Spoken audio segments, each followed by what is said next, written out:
Now, if you ever thought opera wasn't your thing, or that a front row seat at the Royal Opera House was out of reach, then this could be for you.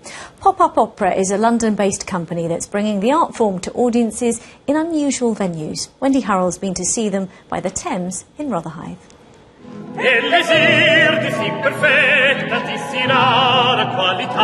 This is Nemorino. He pines with love for Adina in an opera by Gaetano Donizetti called La Lazia d'Amore. It's being performed several metres underground in the shaft of the Thames Tunnel built by the Brunel family. I think I'm safe to say that they are the wackiest and weirdest of venues that I think I'll ever perform in. It was to be the entranceway to the pedestrianised Thames Tunnel. But the money ran out. Instead, the tunnel was open for curious Londoners to stroll through. It was a gas-lit, shining fairground underground. Within a few years, the novelty had completely worn off. The trinkets were just tat. The tunnel was filled with prostitutes and thieves. But literally half of Victorian London came to have a look when it opened in 1843, which incidentally is the same year an opera called Don Pasquale opened in Paris. So it's fitting that 170 years later, it should be performed here.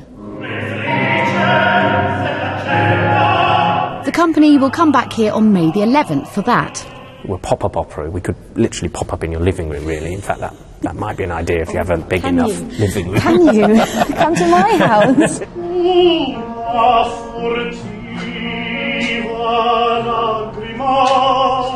Wherever they do pop up, these young singers with their low-budget, colourful props and movement adapt to the space and ensure a certain amount of interaction with the audience. And with all this, they aim to broaden the appeal of opera and give people a cheaper chance to try it out.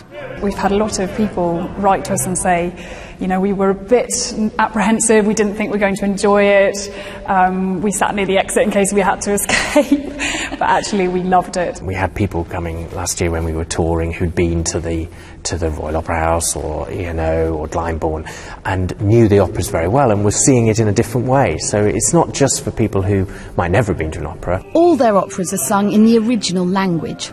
When you're not practicing your singing, you're busy learning languages. You're busy learning languages. It is, and learning other music, and it's mad, but it's exciting. Which also sums up this way of seeing opera, popping up in an unexpected place near you. Wendy Hurrell, BBC London News. Well, popping up with the weather now, we can go straight over to Wendy. And I have